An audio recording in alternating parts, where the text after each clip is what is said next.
Саламатсыздар ма менің YouTube көрермендерім? 25 мен 31 тамыз аралығы қандай болмақ? Байқап көрейік. 25-і дүйсенбі, бұл күні айымыз жер белгісінде болады. Бұл кезеңде ұқыптылық, тазалық, тастайтын нәрсені тастау, өртеу, денсаулығыңызбен айналысу, пайдалы бір істер, ақша, құжаттар, сонымен айналысу кезеңіміз. Әрі кешке таман айымыз біздің орнын ауыстырады. Ай қайда? Бүкіл жер бетіндегі адамдар осындай сезімді атқарамыз себебі. Енді ауа белгісіне өтеді кешке таман. 26-сы, 27-сі сейсенбі және сәрсенбі осы 2 күн. Енді общение, қыдыру, дос болайық дейміз, мүмкін қарым-қатынастар құрамыз, махаббат қарым-қатынастары, кеттік десеге тез қозғалатын, осындай кезең басталады. Әрі тіл арқылы адамдармен қарым-қатынас құра алу, кезілген жүректі жаулай алу кезеңі осы.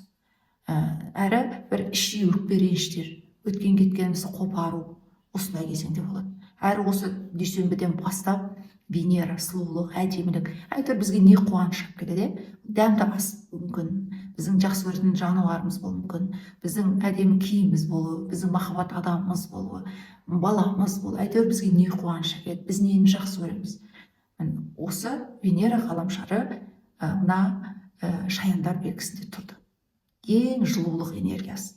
Сонда бір ай бойы осы уақытқа дейін, 25-іне дейін, туыстар, ең жақын мені түсінетін адамдар, әулетім, немесе солармен көп уақыт өткізу, дәмділіктер, қуаныштар сол жерден келді.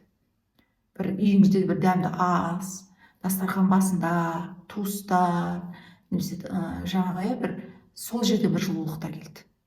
Ал енді бір әдемі бір сөздер, жылулықтар, бір көмектер, сүюлер, сол бағалы болса, енді мына жарық жұрқ еткен өмірді қалаймыз. Жанымыз мерекені қалайды. Өзімізді мәпелеп еркелеткіміз келеді. Осы 25-нен бастап бүкіл бір ай бойы, сентябрь ай бойы енді біздің Венерамыз от белгісіне өтеді. Бірден атмосфера өзгереді. Енді біздің жақсы көретін нәрселеріміз, хотелкаларымыз өзгереді былайша айтқанда. Енді біз қымбат зат сатып алғымыз келеді. Немесе бір әдемі бір әшекей, бір әдемі бір жерлерге шығу, жарқырау, өзімізді көрсету, кездесуге бару, танысу, халықтың алдына шығу, сөйлеу мүмкін, әйтеуір жұлдыздай жарқырау, көзайымы болу, бір жаңа конфеттің жылтыраған сырты секілді, осылай өмірімізді көрсеткіміз келеді. Өзіміздің бір барымызбен мақтанғымыз келеді. Осындай кезең басталады. Өте мықты кезең деп айтуға болады. Кез келген әрқайсымызда бір қып-қызыл киім сатып алғымыз келуі мүмкін, жарқыраған өзіміздің бір имиджімізді өзгерткіміз келуі мүмкін. Және осы 25-і, 26-сы, дүйсенбі, сейсенбі бір іскерлік, мүмкін бір звоноктар болуы мүмкін, құжаттар болуы мүмкін, мүмкін адамдармен қарым-қатынаста, ақша бөлісуде, бір қарым-қатынастарда түсініспей қалушылықтар да болады. Кішкене бір спектакль, қойылымдар секілді. Мұны да өткеретін боласыздар. Әрі 26-сына махаббат, ақша бөлісулер, күмән қызғаныштар, немесе жаңа бір қашық болулар, әйтеуір осындай жерде, себебі гендерлік Марс және Венера, әйел және ер азамат ғаламшарының да аспектісі бар осы жерде. Бірін-бірін естітпейтін, немесе бір күмән қызғаныштар болатын, немесе ақша бөлісулерге қатысты оқиғалар мүмкін, бір өзіміз бағалауымыз, шекарамызды сызуымыз, немесе бір қайта бір құндылықтарымызды қарау, тастайтынымызды тастау, бір сондай кезеңде болуы мүмкін. Және осы аспекті аптаның соңында да бар. Әсіресе нақты нүктесі мына бейсенбі және жұма күндері болады. Әрине оған қазір мен тоқталатын боламын. Енді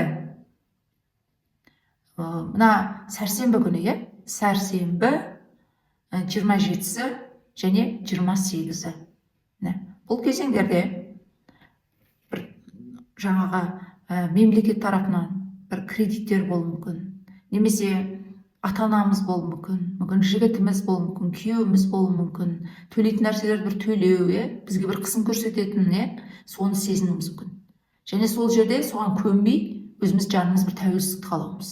Сол үшін бір күресіміз, бір құндылығымыз үшін, мүмкін ақша үшін, махаббат үшін, құштарлық үшін. Себебі бүкіл апта бір қойылым секілді.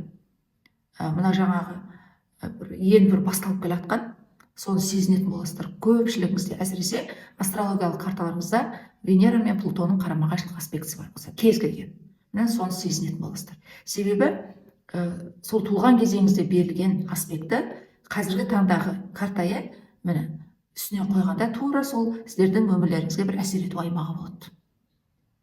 Себебі сол аспект қайталанады және бұл бір күнде болмаған.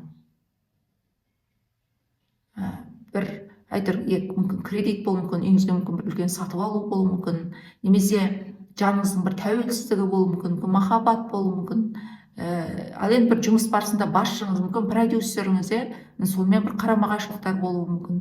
Әйтеуір бір кішкене тіпті бағалы нәрселерден, ақшалардан, мүмкін бір абыройдан, мүмкін сіздің өміріңізде бір көмек, бір сүюлерден де айырылуыңыз мүмкін. Өзіңіздің бір тәуелсіздігіңізді көрсетемін деп, ойыңызды, сөзіңізді көрсетемін деп, бір жерден шығып кетуіңіз мүмкін бұндай кезеңдерде. Әйтеуір осындай аспект бар.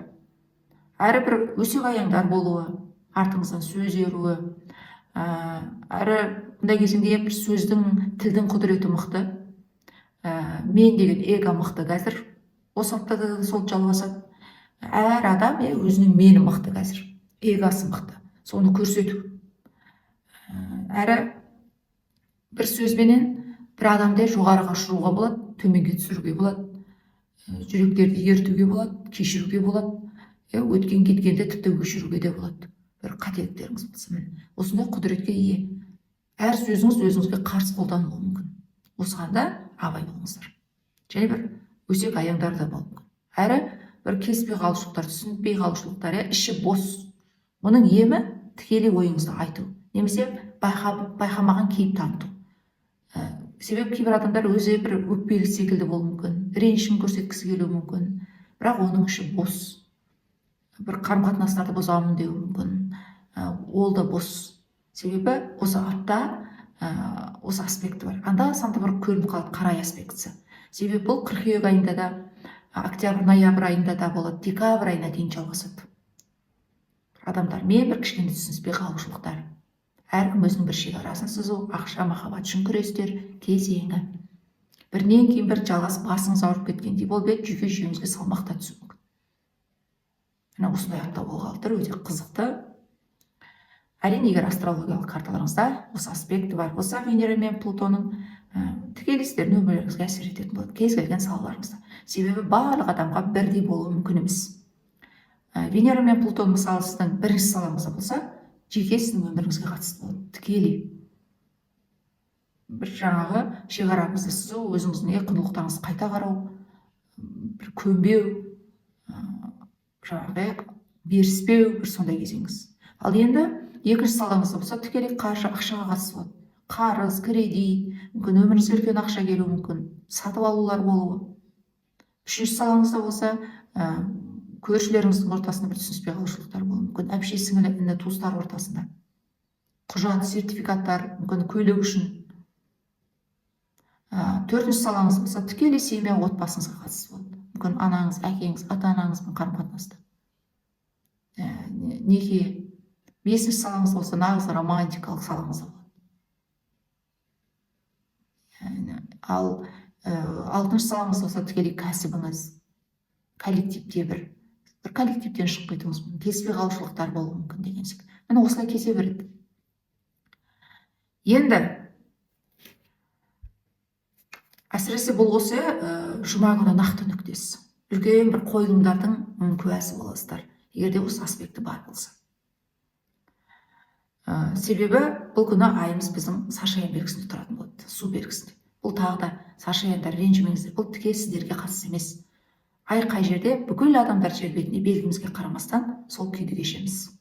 Мен үнемі түсіндіріп отырамын себебі. Осы жұма күні де созылады. Ал енді сенбі, жексенбі ауа райы тураланатын болады, атмосфера. Себебі айымыз мерген белгісіне өтеді, от белгісіне. Бұл тағы да тек мергендер сіздерге ғана қатысты емес. Бүкіл адамдар өмірге деген оптимистік көзқарас туындайды.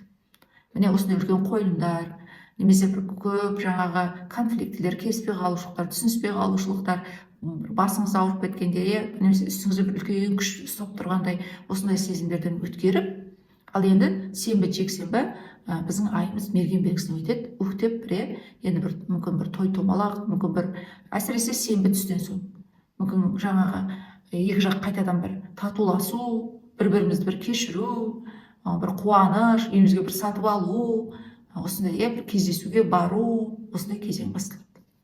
Әсіресе сенбі түстен кейін барып, және 31-і. Және бір көп түстерде көресіздер. Әсіресе 31-інде. Түстер көру уақыты осы 31-інде болады. Және мына 26-сы мен 27-сіне, 26-сынан 27-сіне қараған түні болады. Бір түстер көресіздер. 31-і және 26-сы түнде. Және тағы да осы аптада мына Юпитер мен Марстың аспектісі басталады, әсіресе аптаның соңында. Бұл не? Бір шамамызға қарамай, көп кредит алу, мүмкін ақша жарату. Бұл енді бүкіл әлемде, бұл мысалы қазір соғыс оттары жүріп жатыр ғой, бір маңызды деген адамдар көпшілікті бір пайдаланып, өзінің бір ниеттерін жүзеге асыру мүмкін. Бір шынайы бір ниетпен, бірақ өзінің артында пайдасы жатады. Немесе бір сондай хабарлар естиміз. Себебі Юпитер мен Марстың қарама-қайшылық аспектісі бар. Үлкен бұл біздің үлкен бір Юпитер деген үлкен сәттілік, немесе үлкен ақша қаражаты бар адам, немесе бұл бір күші бар, билігі бар. Әйтеуір осы жерде бір Марстың үлкен бір табандылық, жігерлігі көрсетілетін болады. Сондықтан да ал енді бір жеке адамдарда бұл не болуы мүмкін? Мысалы, шығам деп отырған жағыңызға шыға алмай қалуыңыз мүмкін. Байрам деп отырған оқуыңызға бара алмай қалуыңыз мүмкін деген секілді. Бас тартулар болуы. Немесе бір коллективтерде, тіпті семья, отбасы, әулеттерде ақша жинау, бір көпшілікті пайдаланып, сол жерде бір қарама-қайшылықтар да туындауы мүмкін. Әрі адамдар оны бір сырттай айтпай, іште бір қарсылықтар туындауы да мүмкін. Оның үстіне қазір Юпитер мына ең туыстар, жақындар, ең жаныма жақын адамдар деген шаяндар белгісінде тұр. Ең жылулық. Сондықтан көбінде жеке адамдарда бұл туыстар ортасында да болады. Себебі бір жыл бойы келесі маусым айына дейін, осы 2025 маусымнан 26 маусымына дейін Юпитер шаян белгісінде тұр. Сәттіліктерді береді, дәмділіктерді береді, туған туыстар арқылы сүю, көмектерді береді. Үйіңізді әрлеу, үй, семья, отбасы, жанұя, ең жаныма жақын адамдармен осы маңызды болады. Тек қана дүние мүлік, басқа емес, ең бір жылулық, үйіміздегі бір дәмді асымыз, үлкен жаңағы дастархандар біріктіретін дәмділіктер сол жерде. Және Юпитер кеңейтеді, кез келген нәрсені, мәселені де кеңейтеді, проблемаларды көбейтеді. Сондықтан туыстар ортасында келіспей қалушылықтар, ақшаға, мүмкін бір абыройға, сыйлайсың ба, сыйламайсың ба деген секілді, жақсы көре ме, жақсы көрмей ме деген секілді, туыстар ортасында да көп келіспеушілікті де беретін болады. Осы аспекті бар. Бұның нақты нүктесі мына 3 мен 4 сентябрьде болады. Бірақ осыны 30-нан бастап байқаймыз біз. Мына Юпитер мен Марстың қарама-қайшылық аспектісі бар. Жаңа мен айтып өткен. Нақты нүктесі 3 мен 4-інде. Мүмкін бір чаттарда үлкен талқылаулар болуы мүмкін. Немесе біздің бір маңызды деген адамдарымыз бізге хабарласуы мүмкін. Немесе соларға бір көмек беруіміз мүмкін бір адамдарға біз. Ақша жинауы мүмкін деген секілді. Және бұл 7 сентябрьге дейін созылады. Неге 7 сентябрьде күн мен ай тұтылуы маңызды кезең? Сондықтан да естеріңізден шығармаңыздар, қазір біз күн мен ай тұтылудың календарына кіріп қойдық. 23-ші осы тамыздан бастап. Қандай ситуациялар келіп жатыр? Оның барлығы маңызды болады. Бір адамдармен келіспей қалушылыққа барасыз, нүктелер қоясыз, аяқтаулар болады, қорытындылар болады, жабулар болады, бас тартулар болады 7 сентябрьге дейін. Себебі ай тұтылуы болады 7 сентябрьде. Өте үлкен маңызды кезең. Және соның орнына жаңа дүние келу. Бір уақыты келген бір байланыстардан, қарым-қатынастардан, жұмыстардан айырылу, нүктелер қою, қорытындылар қою, бас тартулар, тоқтамға келу, шешімдер, маскалар шешілулер кезеңі. Сондықтан егер осы коридорда Сонда осы 23-мен бастап 1 октябрьге дейінгі аралықта біз бір маңызды адамдарымыз, солармен қарама қайшылық, келіспей қалушылықтарға барсақ, сол адамдар тіпті өмірімізден ұзақ уақытқа кетуі мүмкін. Немесе келіспей қалушылыққа барсақ, соны орнына келтіре алмауымыз мүмкін. Сондықтан осы кезеңде абайда болыңыздар. 7 сентябрьде ай тұтылу болады, себебі 21 сентябрьде күн тұтылу болады. Бір аяқталулар 21 сентябрьге дейін, ал 21 сентябрьде жаңа оқиғалар келу деген сөз. Міне, бір циклдың аяқталып, бір циклдың басталуы. Әрбір жеке адам өмірінде және бүкіл әлемде де. Әрине, бұны мен бұл жерде енді кішкене айтып жатырмын, жалпы үлкен түрде және жеке әрқайсыңызға әсер ету аймағы әртүрлі. Оны анықтау жеке прогнозбен. Төмендегі WhatsApp нөмірі немесе профильде көрсетіліп қойған, сонда хабарласасыздар. Осылай дәл осылай видео арқылы алатын боласыздар. Өмірлік жолдарыңызға, кармаларыңызға және осы күн мен ай тұтылулар маңызды, осы 2025 пен 26-да 1,5 жылға созылады, себебі көктемде де болады, осыны да қарайтын боламын. Әрі сәйкестік, махаббат, күйеу әйел, ер мен жаңа қыз бен жігіт ортасында, немесе балаларыңыздың бір болашағы, мамандығы, жүріп өтетін жолы, өмірлік кармасы, осыны да анықтауға болады. Сау болыңыздар, керемет апта болсын.